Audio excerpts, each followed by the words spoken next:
What if the greatest threat to your freedom isn't a dictator's iron fist or a government's watchful eye?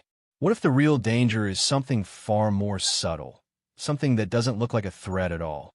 Imagine a world where the chains that bind us are invisible, woven not from steel, but from the endless flicker of screens, the constant ping of notifications, the gentle lull of entertainment that never ends. Every day, we wake up and reach for our devices before we even greet the morning.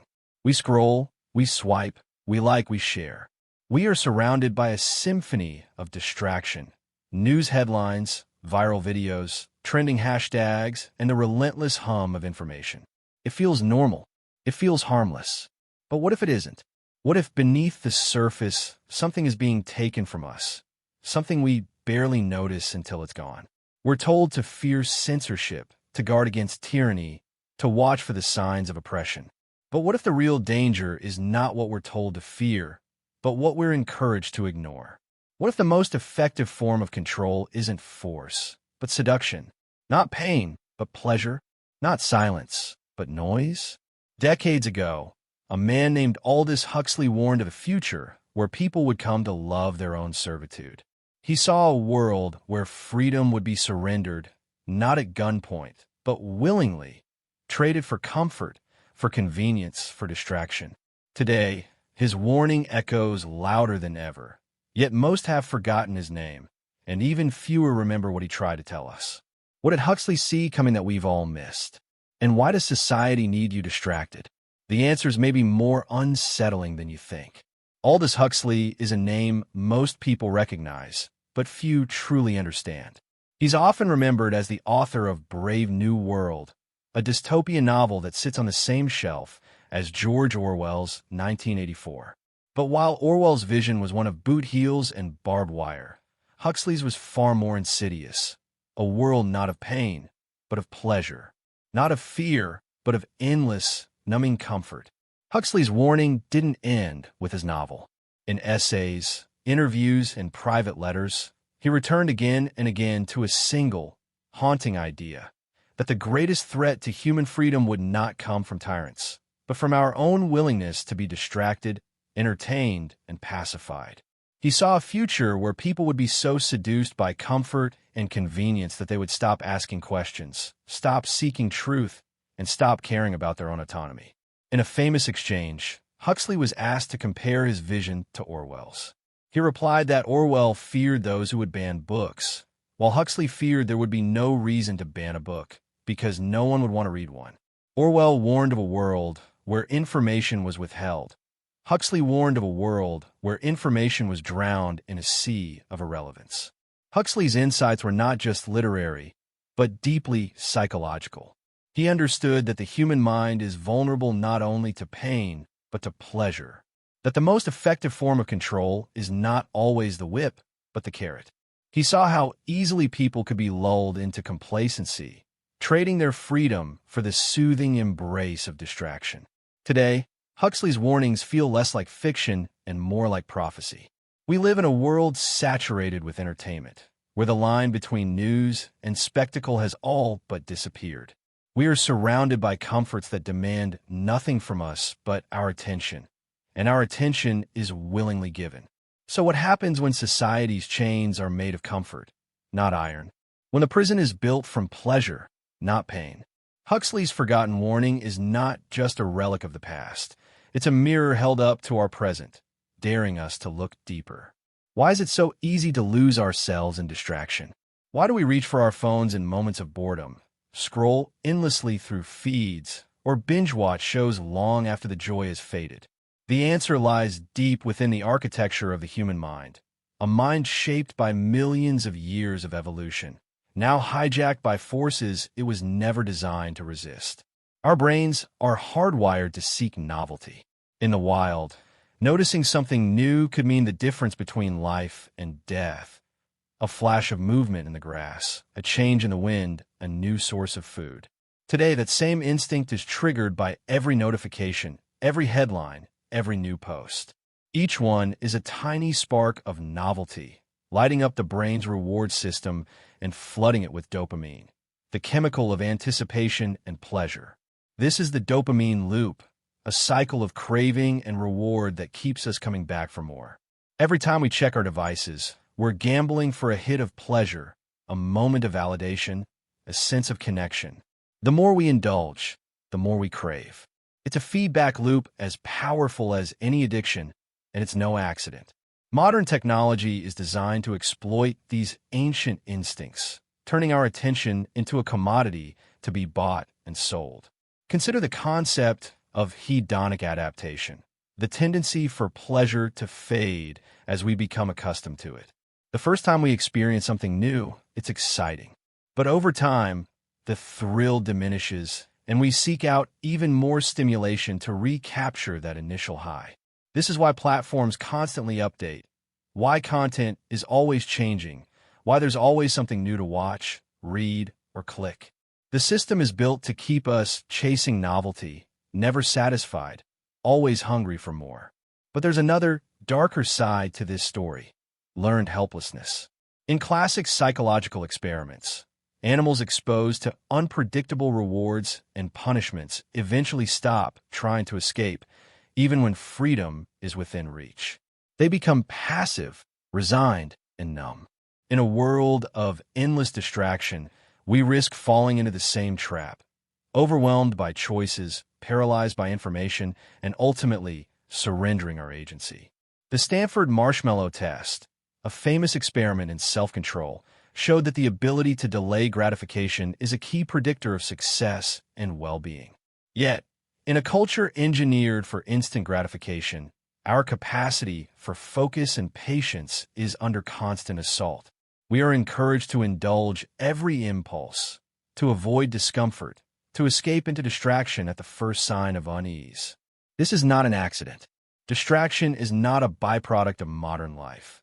It is a feature carefully engineered to capture and monetize our attention. Huxley's warning was not just about the dangers of pleasure, but about the vulnerability of the human mind. We are not just passive victims. We are active participants in our own distraction. As we move forward, it's worth asking, who benefits from this mass hijacking of our attention? And what are we losing in the process? Distraction is not just a personal struggle. It is a business, a strategy, and for some, a source of immense power.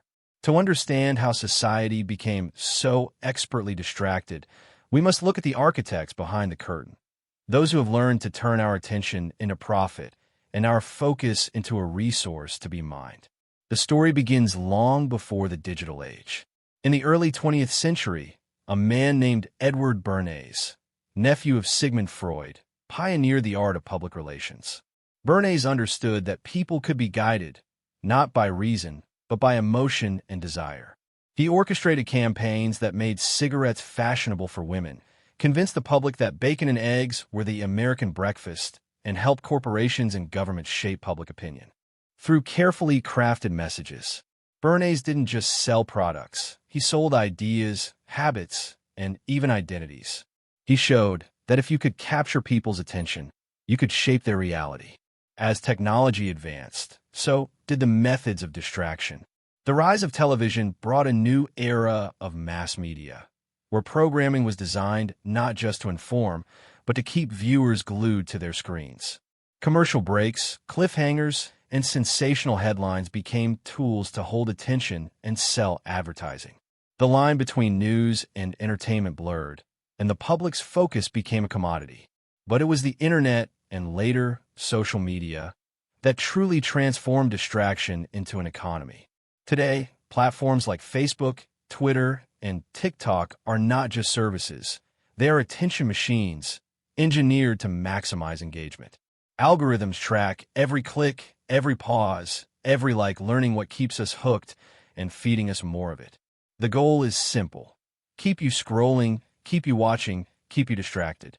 Your attention is auctioned off to the highest bidder: advertisers, political campaigns, and anyone else willing to pay for a slice of your mind. This is the attention economy, where distraction is not a side effect, but the product itself.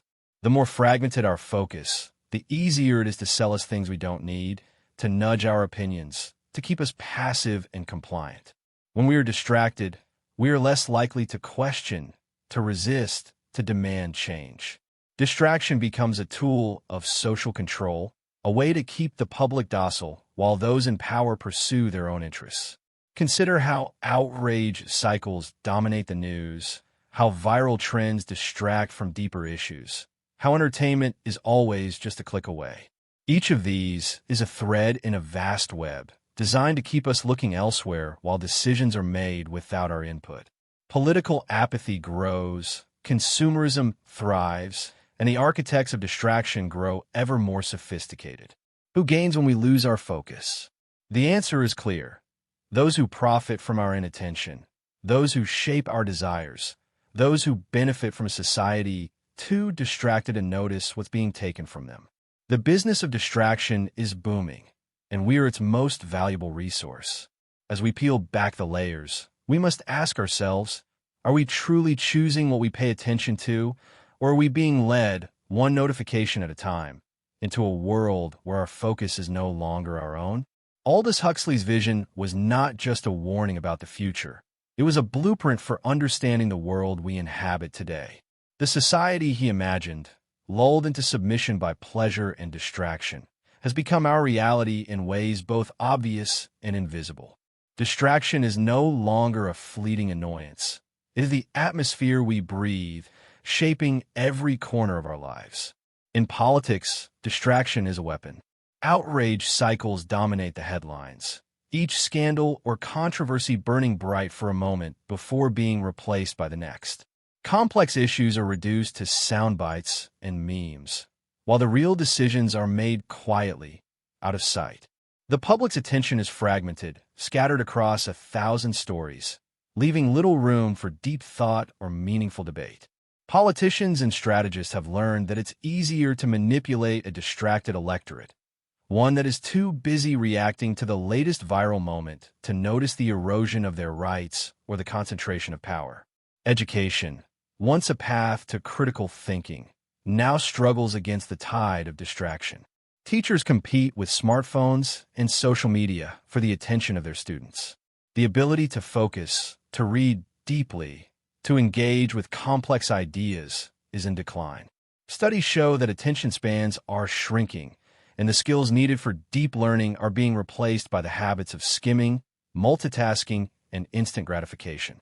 The classroom, like the rest of society, is shaped by the logic of distraction. Even our relationships are not immune. The constant presence of devices creates a barrier between people, turning moments of connection into opportunities for interruption. Conversations are punctuated by glances at screens, and the fear of missing out drives us to check notifications rather than engage with those in front of us. The result is a paradox. We are more connected than ever, yet more isolated, more alone in the crowd. Distraction has also seeped into our sense of self.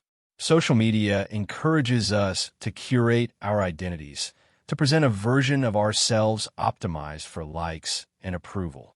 The search for meaning is replaced by the pursuit of attention, and the pressure to perform leaves little space for authenticity or introspection. We become actors in our own lives, playing roles designed to please an invisible audience. The consequences are profound. Attention spans dwindle, polarization deepens, and a sense of meaning slips through our fingers.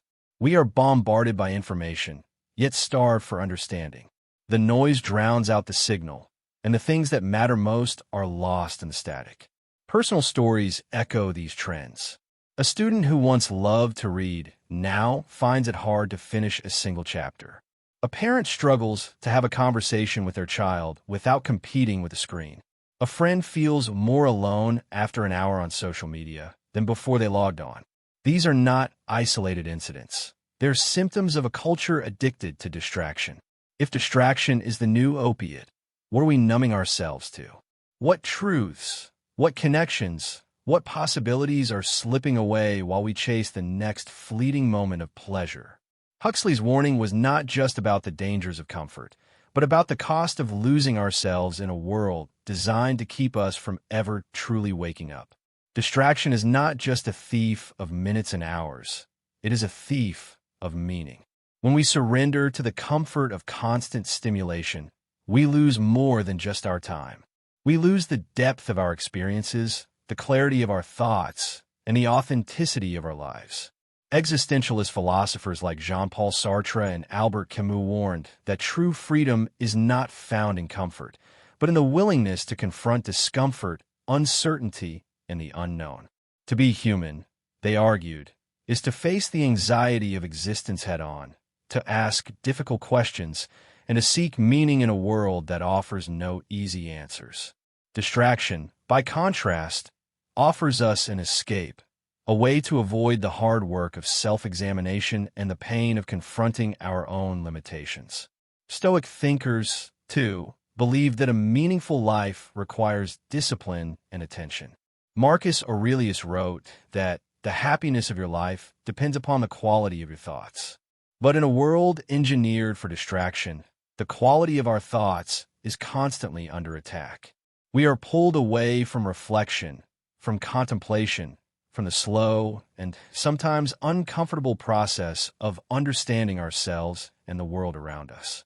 The cost is subtle but profound. We miss the quiet moments of connection with others, the chance to listen deeply, to be present, to love without distraction. We forfeit the opportunity to develop our talents, to pursue our passions, to realize our potential. We lose the ability to think critically, to question, to resist manipulation. In the pursuit of comfort, we risk becoming passive spectators in our own lives, content to watch rather than to act. What does it mean to be truly free in a world designed to keep us comfortable and complacent? Is freedom simply the absence of pain, or is it the presence of purpose? The urgency of these questions grows with every moment we spend distracted, every opportunity we let slip by. What if the price of comfort is the loss of our humanity? What if, in seeking to avoid discomfort, we are giving up the very things that make life worth living? The answers are not easy, but they are essential, because the cost of distraction is nothing less than the erosion of our deepest selves. If distraction is the spell cast over modern life, then awareness is the first act of rebellion. The good news is that the chains of comfort and distraction are not unbreakable. They are habits, patterns, and choices, often unconscious but not irreversible. The path to reclaiming our attention begins with a single, radical act: noticing. Viktor Frankl, a survivor of the Holocaust and a profound thinker on the meaning of life, wrote that between stimulus and response, there is a space. In that space is our power to choose our response. In our response lies our growth and our freedom. In a world engineered to fill every space with noise, reclaiming even a sliver of that space is an act of courage.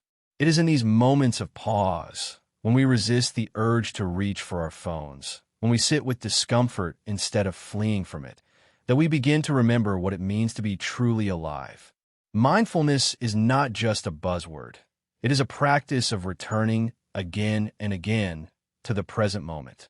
It is the discipline of noticing our thoughts, our impulses, and our distractions without judgment. By cultivating awareness, we create the possibility of choice. We can decide what deserves our attention and what does not. We can choose to be present with the people we love, to engage deeply with the work that matters, to savor the richness of life that is so easily drowned out by noise. Digital minimalism offers another path. It is the conscious decision to curate our digital lives, to remove the unnecessary, to set boundaries around technology rather than letting it set boundaries around us. This might mean turning off notifications, scheduling time away from screens, or even taking regular digital Sabbaths to reconnect with a world beyond the algorithm. It is not about rejecting technology, but about reclaiming mastery over it. Jiddu Krishnamurti, a philosopher who challenged the very foundations of thought and society, argued that true freedom is found in awareness, an awareness that is not shaped by fear, desire, or habit. To see clearly, to question deeply, to refuse to be swept along by the current of distraction. This is the beginning of liberation. But reclaiming attention is not just a personal project. It is a form of resistance against a system that profits from our inattention. When we choose to focus, to think critically, to seek meaning over mere pleasure, we become rebels in a world that would rather keep us passive. We become harder to manipulate, harder to sell to, harder to control. Imagine what might be possible if even a fraction of society chose to break the spell. What conversations would we have?